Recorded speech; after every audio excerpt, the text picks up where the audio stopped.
Olá, pessoal, bem-vindos a mais um episódio do projeto Engenhosas. Hoje é um dia ilustre aqui, temos a presença da Juliana, que é diretora de projetos na Ambev, e a gente já estava conversando aqui nos bastidores sobre vários aspectos que a gente vai trazer para vocês hoje. Vamos falar de gestão de projetos, claro, de liderança feminina, maternidade, diversos outros pontos aqui. Eu tenho certeza que vai agregar muito para quem está nos escutando e nos vendo também.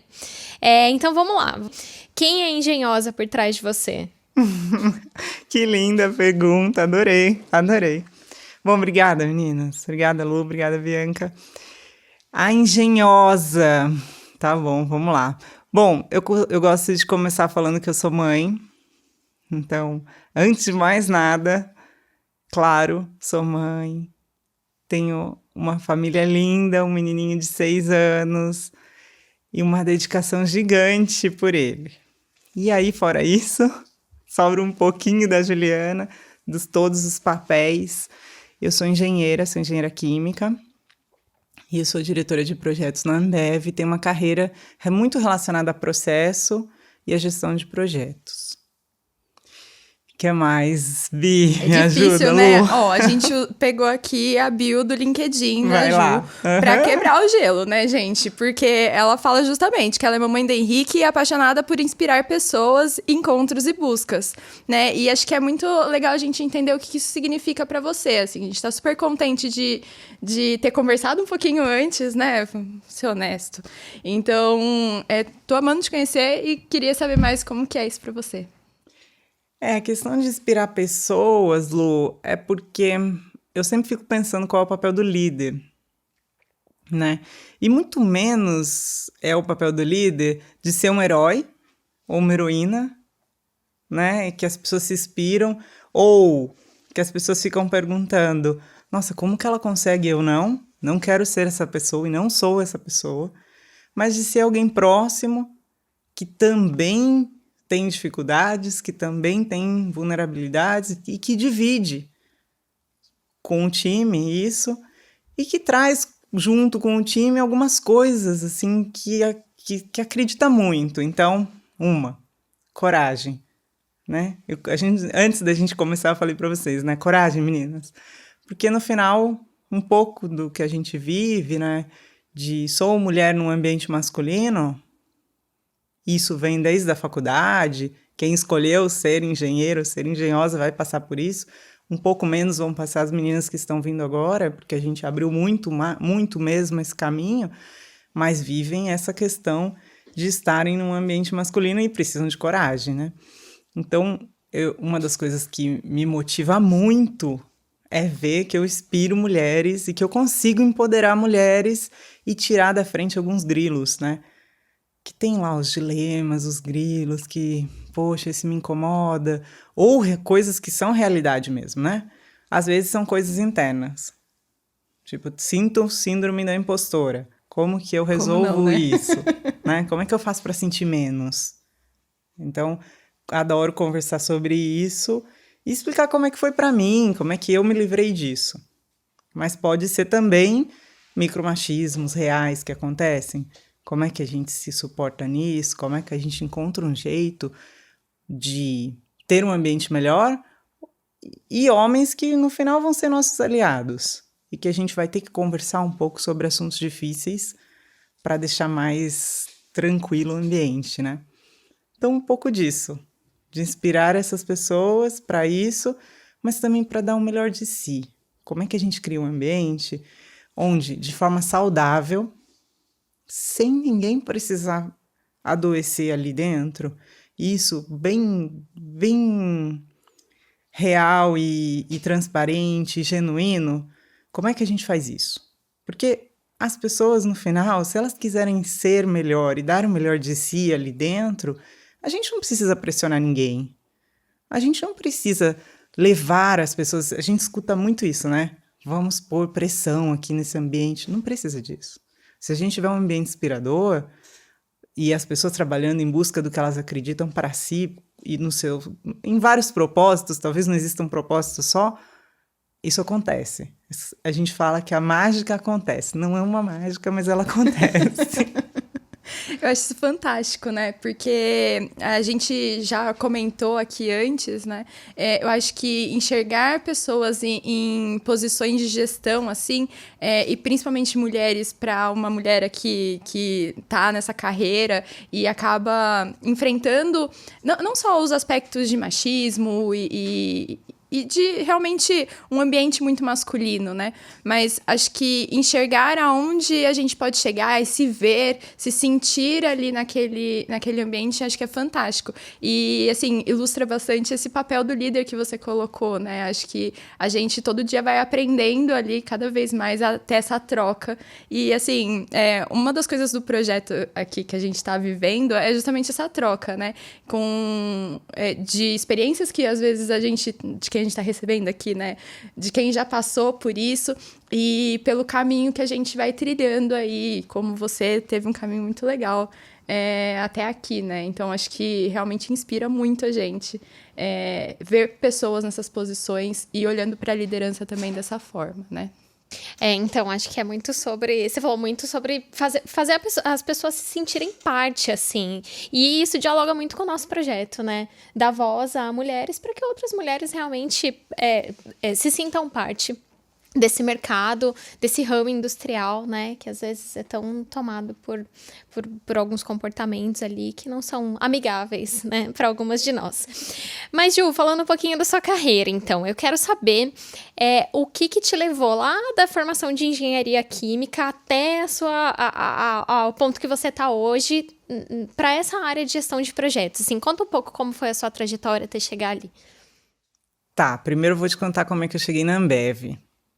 Então, a gente nem conversou sobre isso, esse não tem prévia, eu vou te contar direto. Então, assim, logo que eu saí da faculdade, eu fui fazer estágio numa empresa que vendia uma matéria-prima para a Ambev.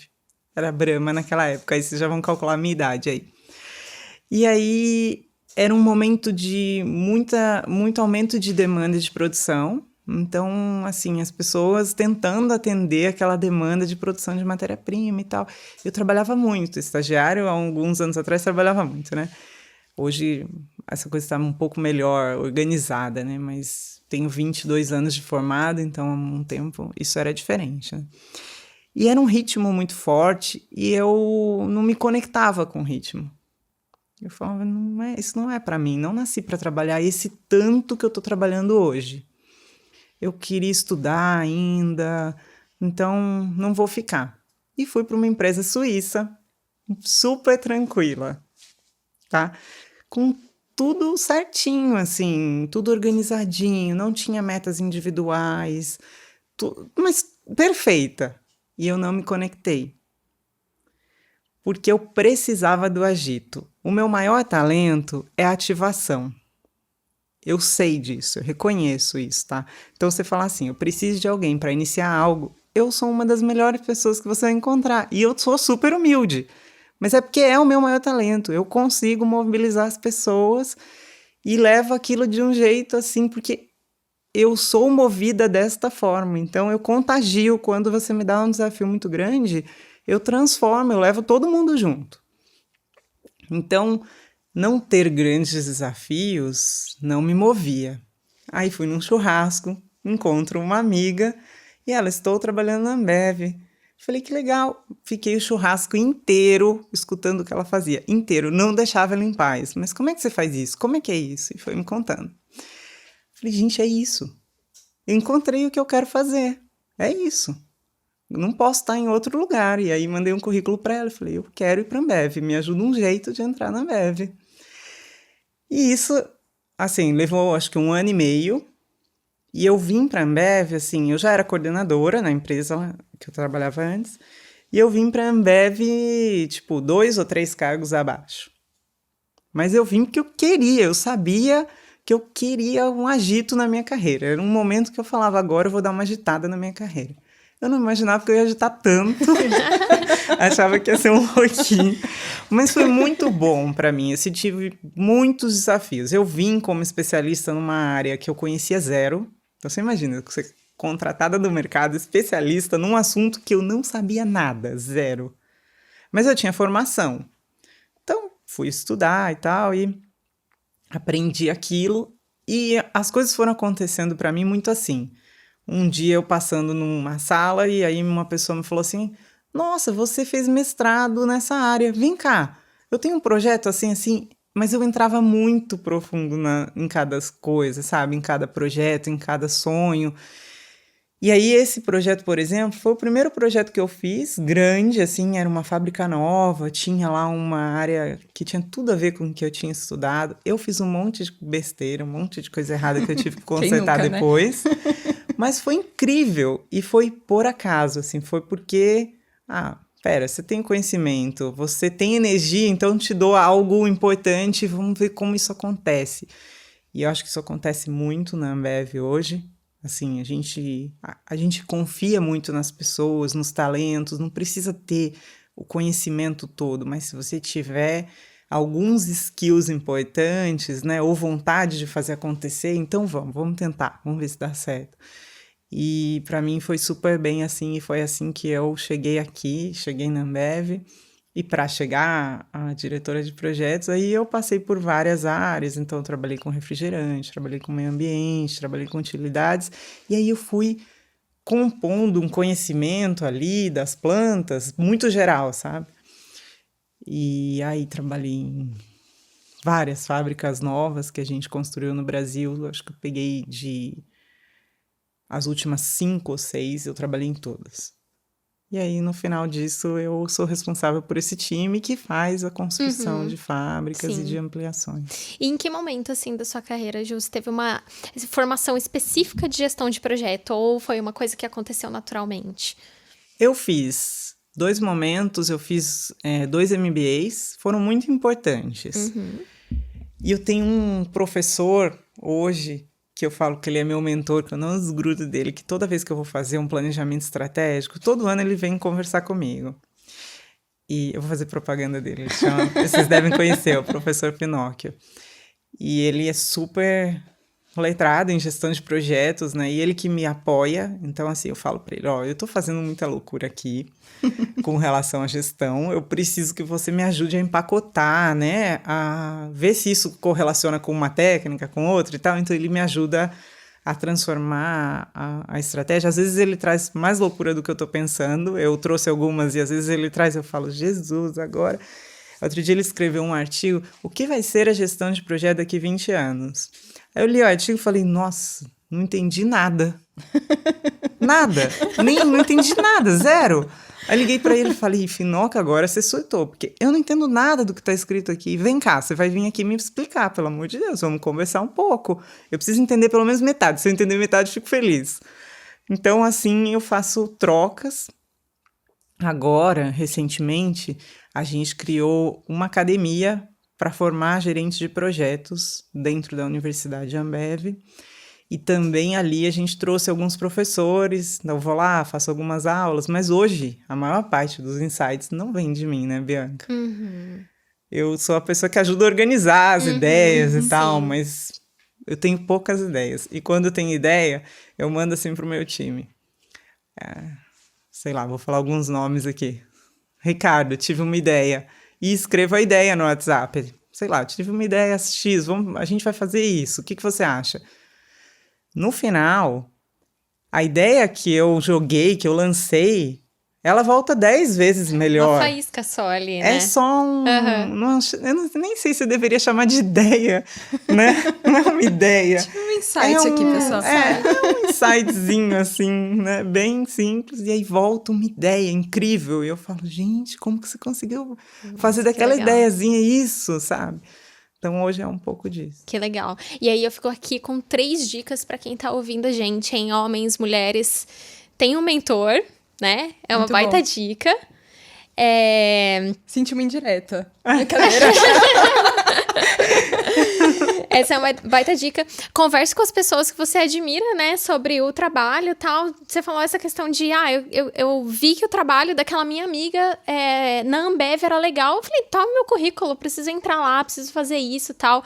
Então, acho que o diálogo, né, é muito interessante, assim, com as pessoas que estão no mercado. Você falou assim, às vezes a gente não tem um conhecimento específico naquilo, né? O hard skill, mesmo conhecimento técnico, mas você tem habilidades ali e você olha para essas as habilidades da pessoa e você fala assim, essa pessoa pode construir aquilo que eu espero dela, né? A partir dessa habilidade. Então, pô, eu acho que esse é um assunto que a gente vai trazer com certeza, sabe? Quais habilidades a gente precisa hoje, né, para realmente ser projetado ou chegar no lugar que a gente almeja, né? Então, Acho bem que bacana. queria adicionar uma coisa que você falou aí, Bianca. A gente sempre vai falar de habilidades. Eu gosto de falar de talentos, porque eu posso tentar fazer algo que não é um talento meu, que eu vou fazer mais ou menos. E às vezes a gente não reconhece nossos talentos. Eu fiz acho que 2 anos atrás, um mapeamento de talentos que foi muito importante para mim. E, por exemplo, eu sou uma pessoa muito competitiva. E eu sempre lutei contra isso. Porque a gente fala, eu estou competindo comigo mesma. Só que a pessoa competitiva não compete consigo mesma. Esquece isso. Não existe, tá? Ela compete pelo ranking, porque isso alimenta. E eu sempre achei isso ruim. Eu lutei muito tempo contra isso. Só que esse é um talento meu. Eu sou competitiva. E se você falar para mim, Juliana, tenho aqui um projeto e você tem a oportunidade de ser a melhor do mundo naquele assunto, eu amei o assunto já, entendeu? Eu quero fazer. Porque eu sou competitiva. E adianta eu lutar contra isso? Não. É melhor eu reconhecer e usar esse meu talento para o melhor do que eu tô criando, do meu time, de tudo, né? Entende? E pode ser outras coisas. Vou tentar outro exemplo. A gente recebe vários feedbacks, assim. Vocês já devem ter visto. Precisa ser mais empático. A pessoa que não é empática, não é empática. Uhum. Ela pode treinar. Vou fazer um treino aqui, vou ser simpática. Mas se você não é empático, a empatia não é um talento seu, você não vai ser. Então, tenha no time alguém empático, para os momentos que você precisar de empatia, né, você coloca junto ali no seu projeto e ela vai te dar insights e ideias incríveis. Uhum. Claro que a gente precisa no dia a dia um pouquinho de empatia e tal, mas se você falar, eu quero trazer empatia para determinado projeto, traga alguém que tenha o talento de empatia, né? E eu fiz um mapeamento do meu time também. Então, hoje, quando eu tenho algo importante a ser feito, eu volto lá nos talentos e falo, puxa, quem que é a pessoa do meu time que tem determinado talento, sabe? E eu sei, e eu volto e vou naquela pessoa e falo, putz, você tem esse talento, agora a gente precisa fazer algo que faz sentido que seja você, não faz sentido que seja eu. Legal. Entende? E eu acho muito interessante pensar nisso, né? Como a questão do time é importante e a gente tem falado bastante sobre mentalidade de crescimento, né? Uhum. Então, eu acho fantástico pensar dessa forma, realmente, né? Como que a gente consegue aproveitar e aprender com as habilidades dos outros e ter essa clareza, né? Que, gente, não vai ter jeito. A gente não é 100%, a gente não é excelente em tudo. E vão ter pontos que são fortes que a gente precisa aproveitar, os nossos e os dos outros, né? Então, assim, não é à toa que a gente tem times, que a gente tem grupos e que a gente desenvolve isso junto, né? Então, acho que é fantástico pensar realmente, poxa, mandei uma ideia e ela veio maior e ela veio... Acho que, gente, esse projeto é isso, né? O pessoal veio com uma ideia e, assim, produção, assim, veio com essa ideia e poxa, a gente está aqui hoje, ele é graças a várias mãos que estão trabalhando com a gente, né? E eu enxergo, no meu pouco tempo de experiência, né?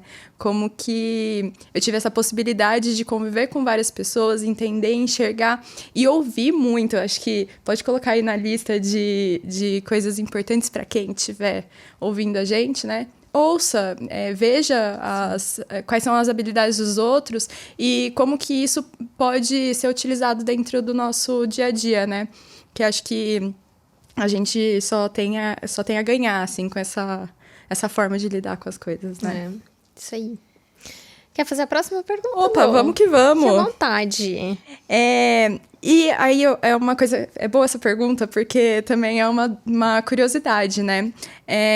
Para quem não trabalha, às vezes, com gestão de projetos, acho que é legal contar também o que você enxerga, assim, que são os pontos mais altos da sua função, da sua carreira aí, trabalhando com gestão de projetos? E quais são os maiores desafios, as maiores dificuldades que a gente enfrenta dentro dessa carreira?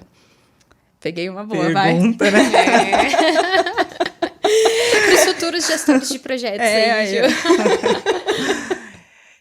Eu acho que o maior desafio de todos talvez seja pessoal, assim. Acho que muitas pessoas hoje, pelo ritmo de vida que a gente leva e tal, têm o desafio de equilíbrio. E esse é um desafio difícil. E poucas pessoas falam disso. A gente só vê pessoas perfeitas que estão trabalhando e tá tudo certo lá fora, né? E meus filhos são perfeitos, e minha família é perfeita, e meu casamento é perfeito, e tudo é perfeito. E isso não é verdade, né? Então, assim, como que a gente faz para ter equilíbrio? Esse é um negócio que a gente tem que discutir, tem que vir para a mesa, né? E em alguns momentos, reconhecer isso faz a gente pedir ajuda, né? Então, no trabalho, como que as equipes se ajudam? Porque sempre vai ter alguém precisando de ajuda no time. Sempre, né? Então, acho que esse é um ponto importante do desafio, porque isso funcionando bem, acho que o resto vai melhor, né? Então, esse é um desafio. Depois, o desafio de próximo passo, né? A gente falou um pouco disso, né?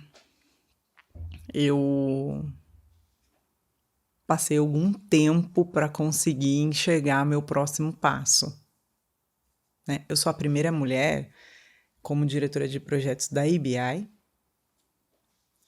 Então, as outras zonas todas são homens ocupando essa função.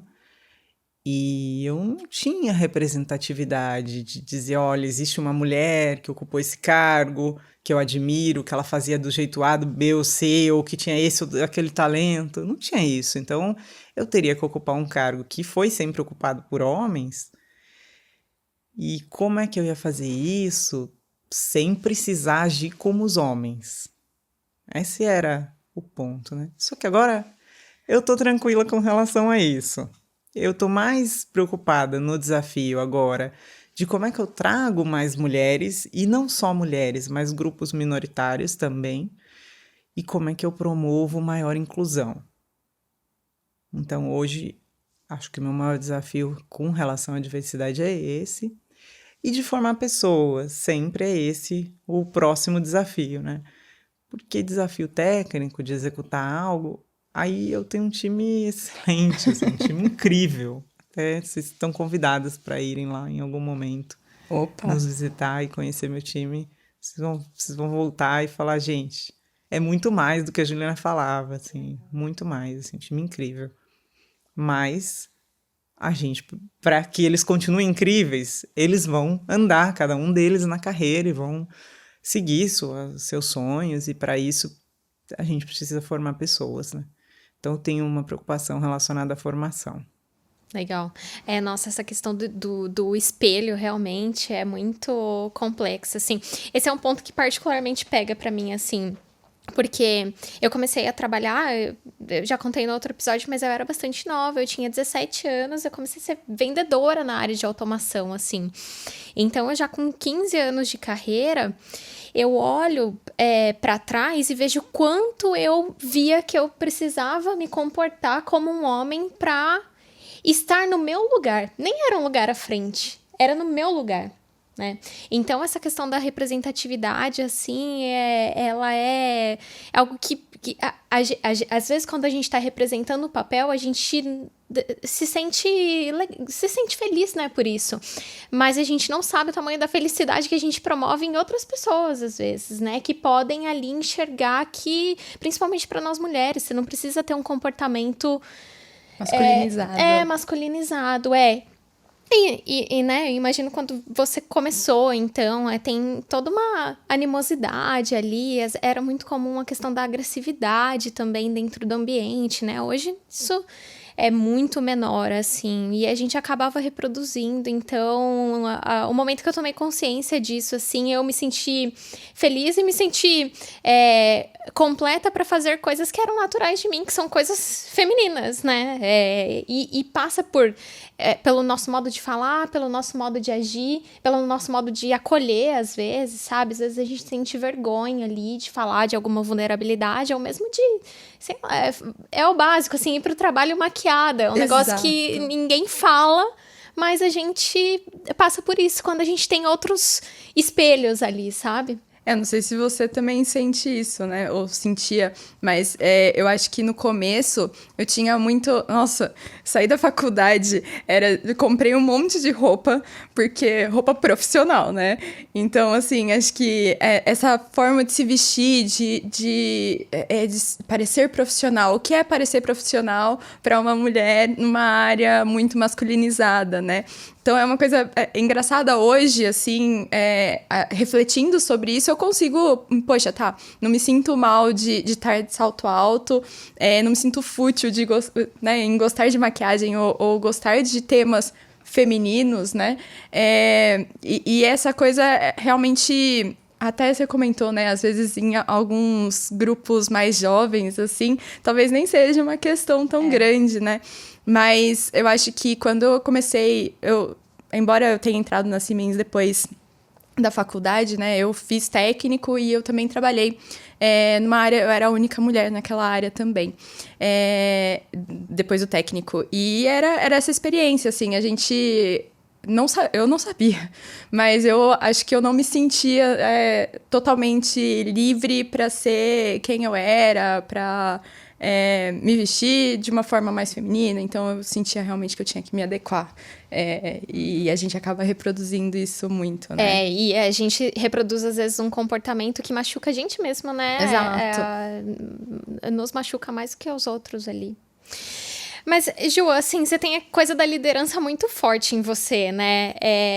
Essa questão de liderança, eu acho que pelo pouco que a gente se conheceu hoje, assim, eu acho que é natural, né? Genuíno de você, assim. Então, para você estar numa posição de liderança ou chegar numa posição de liderança, parece que é algo que veio de dentro de você, é natural, né? Mas eu queria que você falasse um pouco sobre a questão da liderança feminina na indústria e no mundo corporativo, sabe? Como você enxerga? O que você exerce? E qual você enxerga que são os benefícios para a empresa, assim, né? Uma liderança mais diversa, no caso. Uhum. Sim, muito mais a diversidade do que só a mulher, né? E aí eu entendo bastante qual que é a minha posição para falar disso e, assim, o quanto eu preciso ser aliada de outros grupos, né? Então, como que eu faço para trazer para o meu time mulheres negras? Como que eu faço para trazer para o meu time todas as minorias que, de alguma forma, não estão totalmente representadas ainda, né? Então, um pouco disso, assim, do que toda a diversidade traria, e essa diversidade traz uma diversidade gigante de ideias, de pontos de vista, que no final, se bem escutadas, se acontecer bem, se a gente tiver um ambiente inclusivo, a gente sai dali representando o mundo, né? Porque a gente está falando de criar algo para um consumidor que muitas vezes quem está criando conhece nada daquele consumidor ou conhece uma fatia, uma parte daquele consumidor que representa a si próprio, né? Então, acho que tem muito disso, da diversidade, trazer inovação. Eu não gosto muito de dizer a mulher traz um ambiente mais calmo, um ambiente mais agradável. Eu não gosto disso. São rótulos, né? Exato. Não gosto, acho que não é bem isso, né? E também não são todas as mulheres que são iguais, então você vai encontrar ambientes muito diferentes com mulheres, mas eu acho que tem uma coisa que a mulher traz um pouquinho mais, que é a abertura, sabe? De falar um pouquinho mais o que pensa, por causa dessa nossa transformação de você que, assim, eu quero ser quem eu sou. Isso traz uma transparência que traz para o ambiente um pouquinho mais de transparência e faz a gente evitar eu tenho que falar de um assunto difícil, então vamos conversar do assunto difícil. Coloca na mesa que ele se transforma em menos difícil no minuto seguinte, e a gente começa a falar dele, sabe? Então, acho que isso é um pouco dessa transformação de trazer diversidade, traz isso. Mas tem muitos outros benefícios. Mas se fosse para destacar um, acho que seria esse. Existem várias pesquisas que indicam, né, que empresas mais diversas, elas são mais inovadoras de fato. E eu acho que é muito isso que você trouxe, né, que, assim, a gente tem uma diversidade também de pontos de vista, de experiências que pode construir. Acho que principalmente para a Ambev, que trabalha num negócio muito direcionado para o consumidor de fato, né, esse desenvolvimento de produtos direto para um público que vai consumir aquilo de forma direta, né, isso é muito importante, ter essa diversidade. E não estou falando diferente para Siemens, tá? Mas acho que é muito importante para o desenvolvimento do negócio de vocês. E eu enxergo que é um tema muito importante no seu dia a dia. Pelo menos pelo que você, breve aqui, que descreveu, a gente já percebeu que é um discurso muito importante, muito presente aí nas suas falas, né? Então, eu realmente acho muito, muito interessante. Então, inovação, tem um negócio, Lu, que a gente pensa inovação como inovação de um produto, né? Só que, principalmente, se a gente vai ser executivo, vai trabalhar com gestão, todos os dias você vai ter que inovar no jeito de fazer. Então, assim, para inovação com propósito, é uma coisa que a gente vem discutindo muito na empresa hoje, né? E a gente criou um grupo que chama Squad do Bem. Esse grupo, ele apareceu na pandemia, tá? Então, começou o isolamento, a gente começou a se encontrar diariamente. 4 pessoas, a gente se encontrava diariamente, todos os dias, 8 horas da manhã, a gente se encontrava e falava, e aí, gente, o que a gente vai fazer? Porque a gente precisa fazer alguma coisa. Primeiro porque a gente não vai aguentar ficar em casa trabalhando somente e vendo tudo isso acontecer no mundo. Isso é a primeira coisa, porque a gente é muito agitado. Eu pareço calma e tal, mas sou uma pessoa extremamente agitada, assim, de gostar de agitação, né?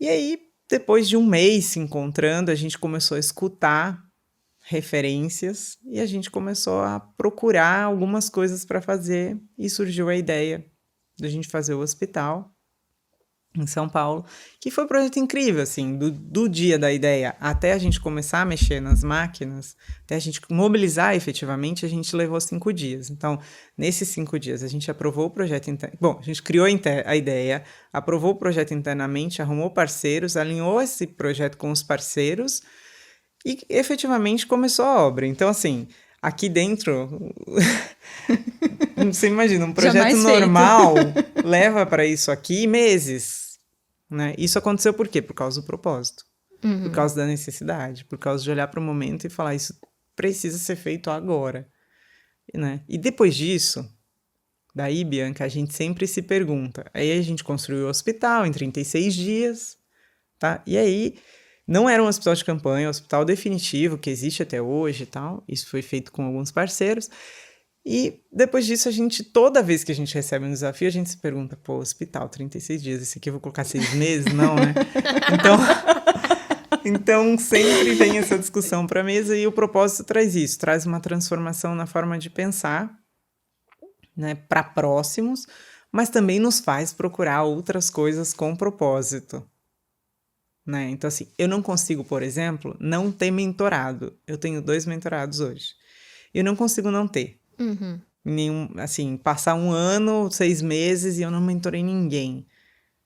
Porque tem um pouco desse negócio de como é que eu influencio e trago um pouco de propósito para algumas pessoas também, sabe? Ju, e aproveitando essa onda aí que a gente puxou da liderança feminina, eu quero fazer uma pergunta bem direta para você. Existe um momento certo na carreira de uma mulher para ela ser mãe? Não existe. Existe quando essa pessoa, né? Por que a gente fala somente sobre a mulher? O homem também decide ser pai, né? Então, existe quando essa pessoa decide encarar a paternidade ou a maternidade. Eu costumo dizer que para a mulher, o dia de querer ser mãe é o dia que você quis, quero ser mãe. Então, ali, pronto, ali começa a jornada toda de ser mãe, né? eu vivi uma jornada efetivamente, né? Então, eu fiquei 8 anos até engravidar do Henrique. E depois eu engravidei do Henrique, tive uma gravidez de risco. Então, eu fiquei 1 ano fora do trabalho. E esse retorno também é algo que as mulheres temem demais, né? Então, assim, vou ser mãe, e aí, o que eu vou encontrar depois? Como que eu vou me encaixar? Eu posso dizer que eu sou muito melhor hoje do que eu era profissionalmente antes. E muitas mulheres que eu convivo que foram mães se voltaram da maternidade muito melhores. Mas assim, com uma compreensão do mundo completamente diferente, sabe? Então a maternidade traz isso, principalmente para o líder. Principalmente para o líder. Não é esse negócio de agora eu sou mãe do meu time, não tem nada disso. Mas um pouco de compreendo um pouco melhor o que cada pessoa vive. Acho que a maternidade traz um pouquinho disso também. E a gente vê algumas dificuldades aí no mercado, né?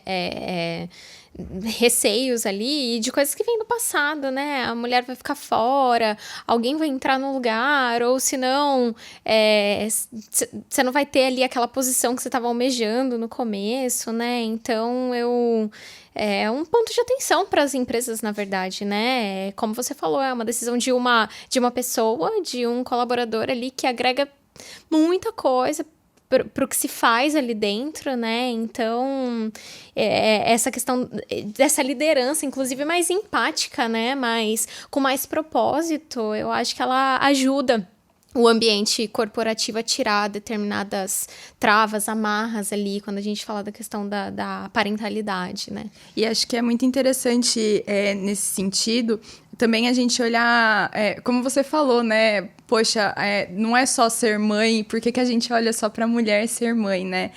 Como que as empresas também estão começando a encarar isso. Digo começando porque tem muitas que, acho que o seu caso é um desses bons exemplos, né? Mas tem outras empresas que a gente sabe que estão aí entrando nessa onda, estão começando a entender essa necessidade de olhar tanto para a mulher quanto para o homem de forma mais igual, né? No sentido de que, poxa, todo mundo deveria ter essas mesmas responsabilidades, essa mesma forma de lidar com, talvez, lógico, é diferente, mas deveria ter o mesmo espaço, né, para lidar com a parentalidade durante esse período aí de escolha de ser pai ou de ser mãe, né? E nos desafios da maternidade, acho que tem uma coisa muito importante que vale para todo mundo, assim, descobrir o que não é negociável para você. Então, que eu tenho que fazer, que eu não negocio, que faz parte da minha maternidade, eu vou fazer. Independente de como eu vou organizar a minha carreira e tal, isso é importante. Porque nasce uma mãe, nasce uma culpa, né? Então, para viver bem, né? Para ter a sua carreira evoluindo, para você ter equilíbrio e tal, precisa entender quais são os seus não negociáveis que você vai ter que cumprir. Cada um tem o seu, isso é muito particular, né? Quais são as coisas que ali são muito importantes para você. Porque na decisão, eu quero ser executiva e eu quero ser mãe, é bastante óbvio que eu não vou conseguir ver 100% dos marcos de crescimento do meu filho. E é isso que eu quero. Essa discussão comigo precisa acontecer. Porque se não for, tá tudo bem também. Cuida do filho, trabalho incrível das mulheres que se dedicam aos filhos também. Mas não, eu quero ser executiva também. Então tá. Então como que essas duas coisas convivem? E num ambiente bom, né? E isso, a responsabilidade que a gente tem como líderes mulheres é de criar esse ambiente, independente se eu sou mãe ou não. Eu tenho que criar um ambiente onde as mães conseguem conversar, conseguem apoio, são promovidas, independente se elas estão grávidas ou têm o filho ou não, em qualquer momento da maternidade. E essa é a nossa responsabilidade, sabe? Então, é grande a responsabilidade, não acha? Com certeza. Porque é um impacto muito grande nas famílias das pessoas que você tá trabalhando ali. E você falou uma coisa nos bastidores aqui, eu quero puxar para para nossa edição aqui, que é a reunião às 8 horas da noite, ela não, às vezes não funciona para uma mãe, mas muitas vezes não funciona para ninguém, né? Não funciona para ninguém. Essa questão do espaço, do equilíbrio que você falou no começo, né? Então, do equilíbrio de extrema relevância, eu acho que vem muito de uma autorreflexão, né? E de você buscar o seu bem-estar.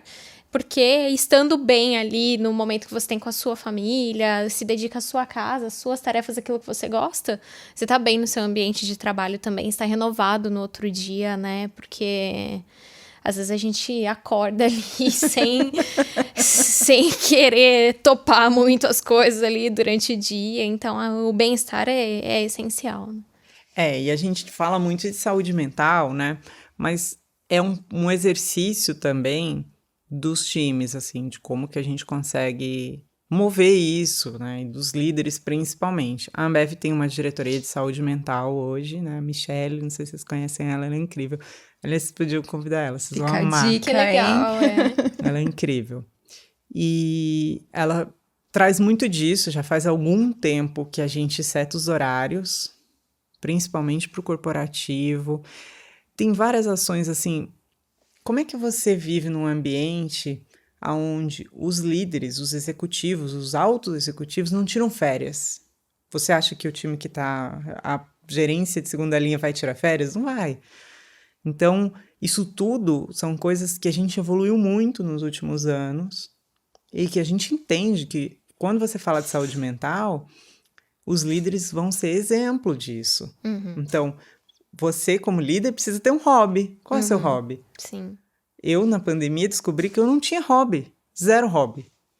E aí eu tinha que fazer algo, porque foi difícil a pandemia para todo mundo, a gente trancado dentro de casa. E aí, como foi isso? Como é que você mantém a saúde mental sem fazer nada, nenhum hobby? Uhum. Aí eu descobri um hobby. Eu faço mountain bike hoje, vocês devem ter visto, vocês fuçaram lá nas coisas que vocês viram.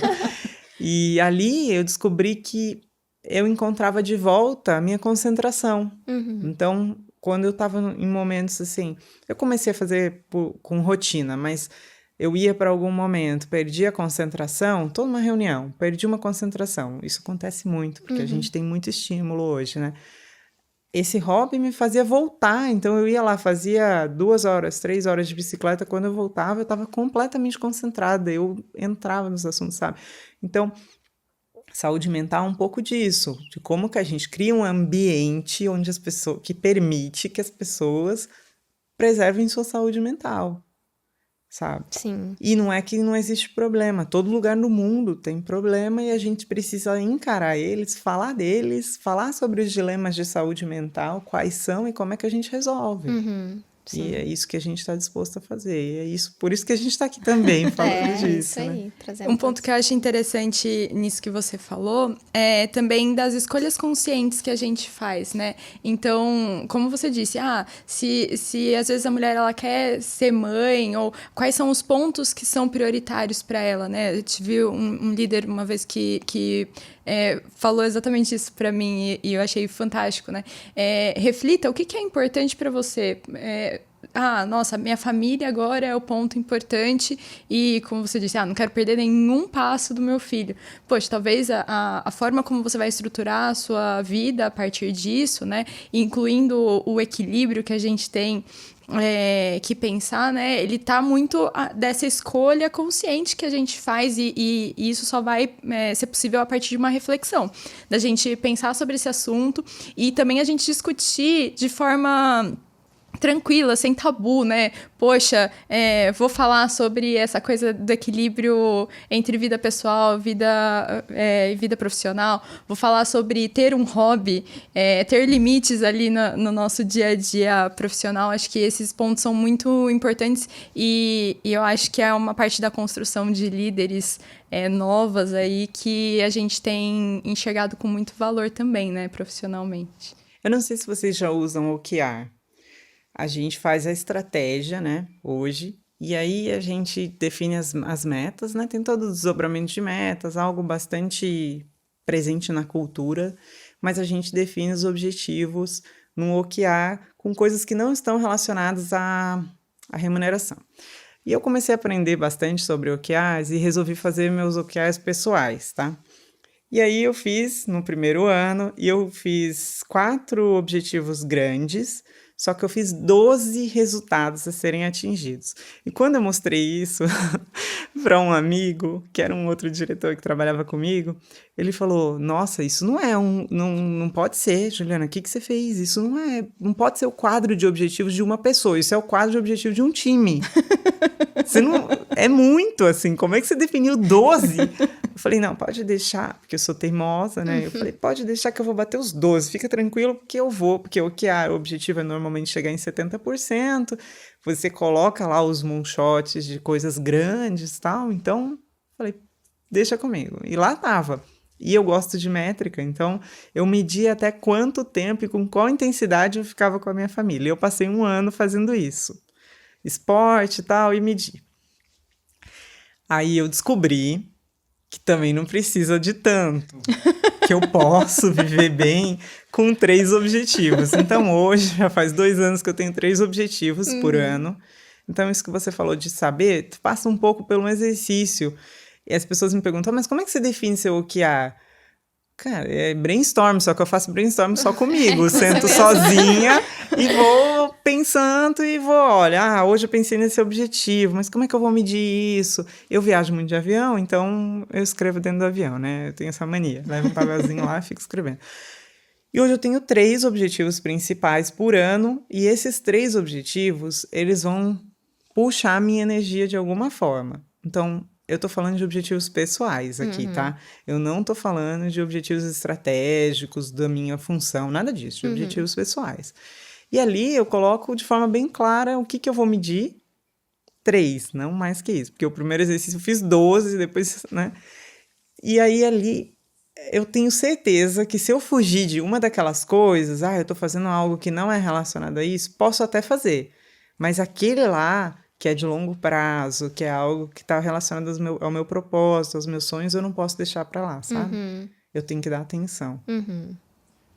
Sim. Achei inspirador. Honestamente, assim, eu vou sair daqui, vou fazer uma pesquisa sobre isso e estabelecer metas, mesmo que a gente já esteja um pouco adiantado no ano. Eu vi no seu LinkedIn. E eu não sei se foi esse primeiro que você fez ou se foram os mais recentes, mas tinha um ponto lá que era gravar, ter eventos, alguma coisa assim, ou especificamente podcasts, não lembro, com mulheres, né? Tinha. Tinha. Foi assim que a gente fez o convite pra você, pra te ajudar. Ai, que ótimo, tá me ajudando. A gente achou que valia a pena. Então, mas Ela vai aceitar, com certeza.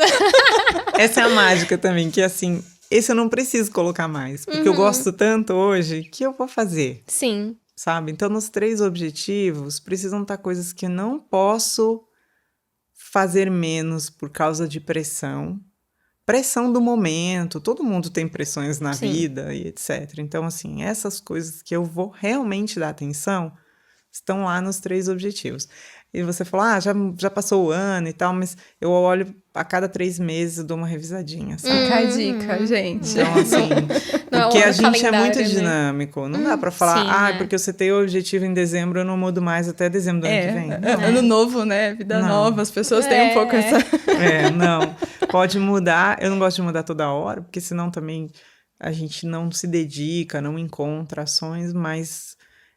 a metodologia fala para mudar a cada 6 meses, mas eu faço 3 meses, se tiver algo, dá uma mudadinha e vai.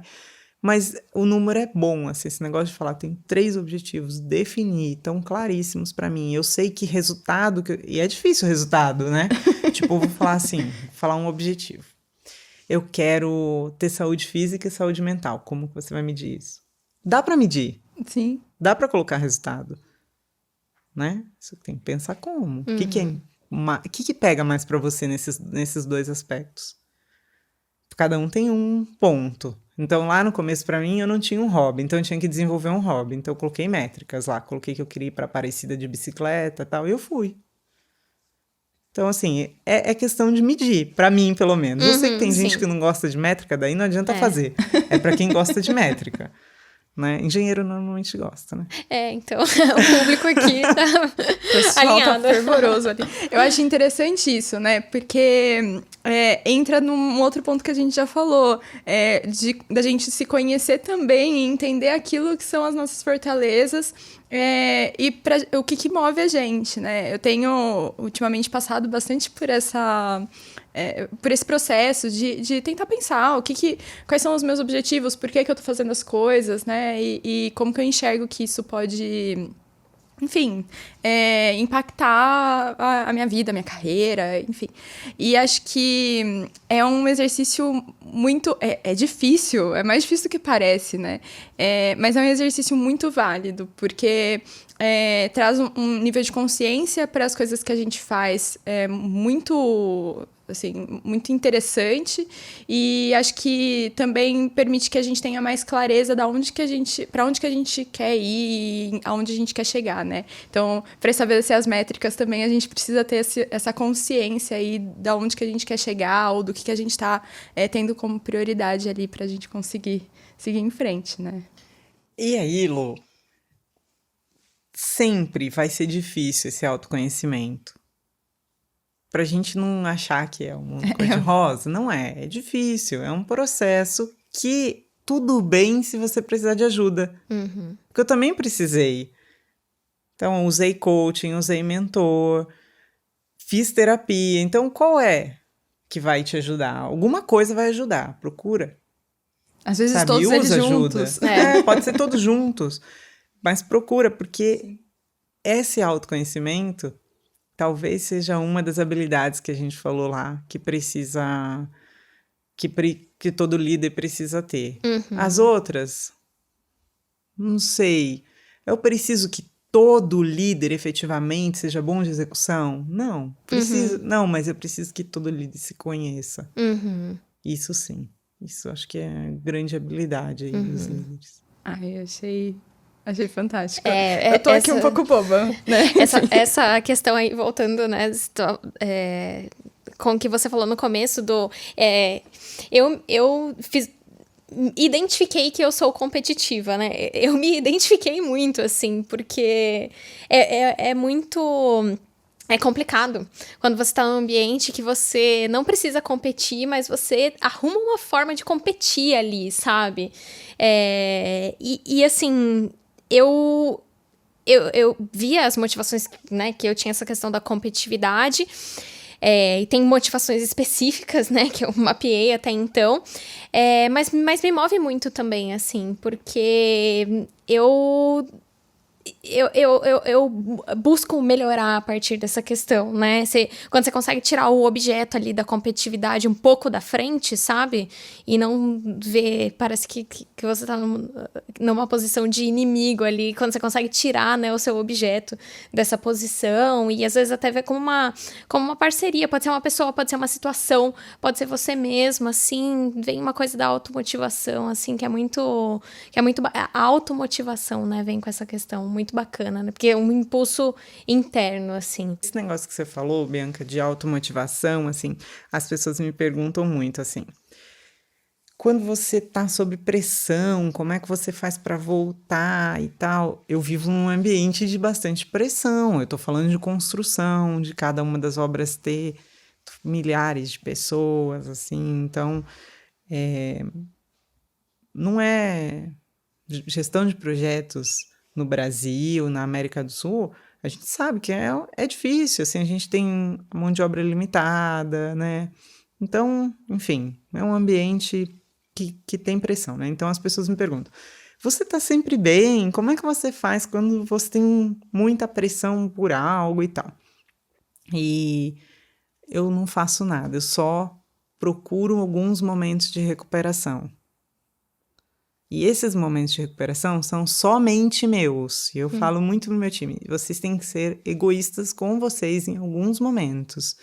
Então, sentir que tem uma pressão muito grande sobre determinado assunto. Eu preciso de algumas horas de recuperação, aquelas horas são suas. Uhum. Eu preciso de um dia, eu preciso de uma semana, não sei, cada um tem seu tempo, né?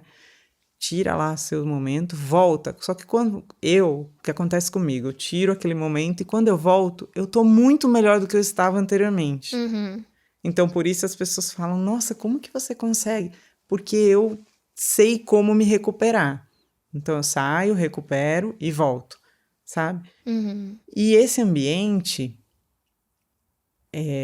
tem muitas pessoas jovens que não têm essa maturidade, esse autoconhecimento. Então, a gente também precisa falar disso em alguns momentos que a gente perceber que tem alguém que, o ambiente tá, né? Como é que eu faço? Converso com essa pessoa, puxo essa pessoa para fazer uma mentoria e vou trazer essa pessoa de volta de algum jeito. A gente consegue fazer isso, a gente consegue ajudar nesses momentos, mas cada um tem que descobrir como que você volta.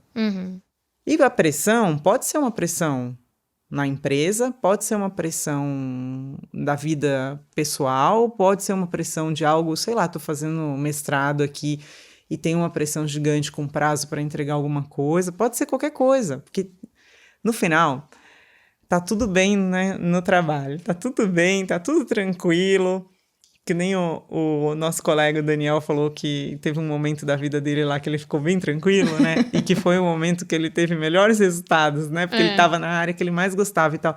Tudo bem, mesmo nesse momento, pode ter outras pressões. E a gente precisa descobrir como ficar bem, né? Então, bota lá no Kiara Saúde Mental, fala do assunto. Estou tomando nota. E procura o hobby da vida. É, isso aí. Ó, eu falei mais cedo, o pessoal brincou, né? Eu falei, gente, acho que é muito legal a gente colocar 3 pontos aí, né? Porque 3 é um ponto, uma quantidade de pontos, assim, que as pessoas ainda prestam atenção e tal. E que 3 tem a questão do triângulo, de ser uma forma perfeita, né? E tal. Eu brinquei. Mas você viu, ó, ela colocou 3 pontos. É verdade, Então, acho que esses aspectos, assim, eles... e foram 3 metas que você falou que você tá. Gente, tô muito verdade, com 3, né? Desculpa. Mas eu acho que é importante a gente olhar realmente, né? E acho que, pelo menos eu tô enxergando ultimamente na Siemens, é uma movimentação muito interessante nesse sentido, né? Eu falei da mentalidade de crescimento e tal, né? Eu vejo que a gente tem sido muito mais estimulado hoje a fazer essa rota do autoconhecimento do que a gente tinha antes, né? Acho que, às vezes, as pessoas tinham mais resistência de buscar esse autoconhecimento, de buscar entender como que a gente funciona, né? E mesmo a questão da saúde mental, ela também está incluída aí no como que a gente funciona, né? Então, acho que isso é muito importante, é fantástico que a gente consiga hoje trabalhar mais nesse sentido e olhar mais para isso, né? Ter mais esse espaço. Legal, não, com certeza, Ju, foi demais mesmo, acho que já dá pra gente se encaminhar pro final agora, né? Mas foi demais, Ju, obrigada, eu acho que... Poxa, as suas dicas aí, a inspiração que muitas pessoas, muitas mulheres também vão ter ao ouvir aqui um pouco da sua experiência, da sua carreira também, vai ser transformador, com certeza. Muito obrigada pela sua disponibilidade, e eu tenho certeza que o Henrique tá super inspirado pela mamãe, né? Obrigada, eu saio super inspirada por vocês também, parabéns, demais o projeto de vocês. Eu já cheguei perguntando como é que vocês tinham convencido a Siemens a fazer, né? Eu já cheguei perguntando, quem é o sponsor? Me conta, né? E curti muito, parabéns. Se vocês precisarem de mais ideias, falem comigo também, que eu tenho várias. Com certeza, a produção já tá ali anotando várias ideias. E obrigada mesmo, assim, acho que foi um prazer enorme te conhecer e saber um pouco e, assim... Se os outros estão se sentindo inspirados ou não, eu não sei. Mas eu tô, com certeza, muito inspirada por ver sua trajetória e por ter se disponibilizado a vir aqui trocar uma ideia com a gente. Obrigada mesmo. Isso aí, obrigada. Até a próxima, pessoal. Gente, até a próxima. Não esquece de acompanhar a gente. Já vou começar a coloca lá o alarme. Se inscreve no canal. Obrigada, viu, gente? Até a próxima. Isso aí, tchau, tchau.